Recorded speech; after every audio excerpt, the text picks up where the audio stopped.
अन्न आणि नागरी पुरवठा मंत्री छगन भुजबळ यांना पुन्हा एकदा जीवे मारण्याच्या धमकीचं पत्र भुजबळ फार्म या त्यांच्या कार्यालयावर आणि निवासस्थानावर आलेलं होतं आणि त्यानंतर आपण या दृश्यांमध्ये बघितलं तर भुजबळ फार्मची सुरक्षा व्यवस्था जी आहे ती पुन्हा एकदा वाढवण्यात आलेली आपल्याला पाहायला मिळते।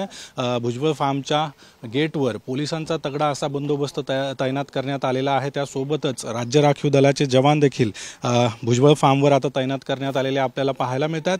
मराठा आरक्षणाच्या मुद्द्यावरून भुजबळांची जी भूमिका होती त्याला मराठा बांधवांकडून विरोध करण्यात आलेला होता आणि त्यामुळे याआधी देखील त्यांना जीवे मारण्याच्या धमक्या देण्यात आलेल्या होत्या आणि आता पुन्हा एकदा एक पत्र जे आहे ते भुजबळ फार्मवर या ठिकाणी छगन भुजबळ यांना मिळालेलं आहे आणि त्यामध्ये नाशिकच्या दिंडोरी आणि काही परिसरामध्ये काही 5 युवक जे आहे ते त्या ठिकाणी भुजबळांना जीवे मारण्याच्या धमकीचं प्लॅनिंग करत असल्याची माहिती या पत्रामध्ये देण्यात आलेली आहे।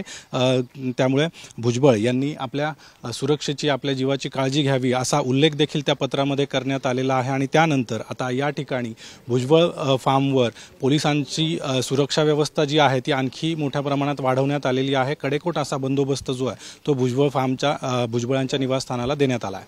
कॅमेरामॅन विकी कदमसह अभिजित सोनवणे, साम टीव्ही, नाशिक।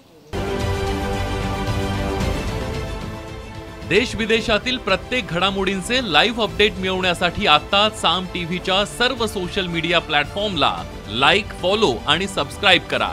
तसंच सर्व नोटिफिकेशनसाठी बेल आयकॉन प्रेस करायला विसरू नका।